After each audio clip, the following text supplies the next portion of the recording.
I was in class and I was like, oh my gosh, like, I feel like there's like fluid in my lungs. Like I can like hear it crackle when I breathe in and out.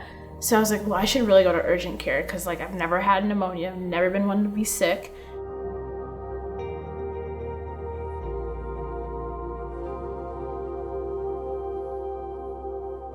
Well, I think with Bianca's case, there's a lot of unique and special elements. When I was ready to see her, I looked at her blood work, I looked at her EKG, and knew that it wasn't going to be a simple case, that there was definitely something more going on here. You know, I walked in the room and saw a typical Iowa State college girl, kind of in bed, not in the typical hospital gown, on her phone with friends, and realized that there was something serious going on with her heart. But this was somebody who certainly was not expecting it, as I wasn't expecting to walk in to see a young 20-something-year-old with pretty severe heart disease.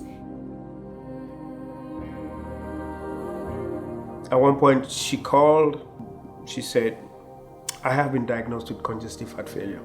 It was really devastating because we had just lost the elder sister 3 years ago.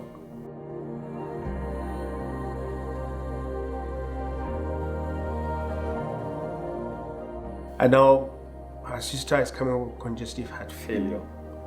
That is not a good diagnosis for a little kid. Her cardiologist finally told her that, Bianca, I'm not going to keep this away from you. I have to tell you, I know how it feels like, but I need to tell you the truth. Your heart is failing so fast that you need a heart transplant. It's sad.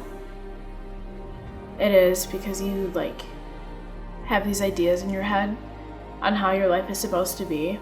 When you realize that those ideas that you have aren't probably ever gonna come true, it's disheartening. It's kind of like, how did I get to this point? Like, how did I put myself in the position where it's like I'm never gonna be able to do these things I always wanted to do?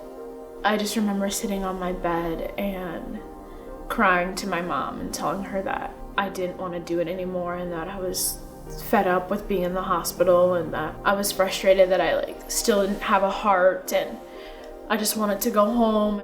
Every day I'll pray, please God, let it be today that Bianca will get a heart. Please help us. No parent should go through this.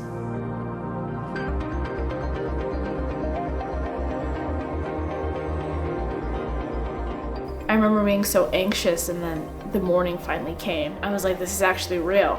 Like, oh my gosh, I'm actually getting a heart. We went in this room and there was a bunch of like oxygen tanks and just all this medical equipment. And I just remember the last thing I said was, you guys have a lot of machines. And the next thing I woke up, and after that moment, I was like, I just felt so much better.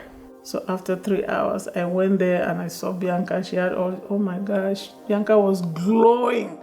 I'm like, wow, is this my daughter? Her face was so bright. We're walking on a thin line in life. You might have it today and tomorrow it disappears. If we continue giving medicine the opportunity through any kind of support, it will help so many families. Medicine today has advanced because of research. And research plays a huge part in medicine. Most programs that actually have advanced medicine is through public generosity. And I would sincerely pledge, if I had the money, I would give so much on behalf of my daughter, because she has benefited from other people's donations. What we're doing raising money is critical to help funding for research and programs that will help our cause.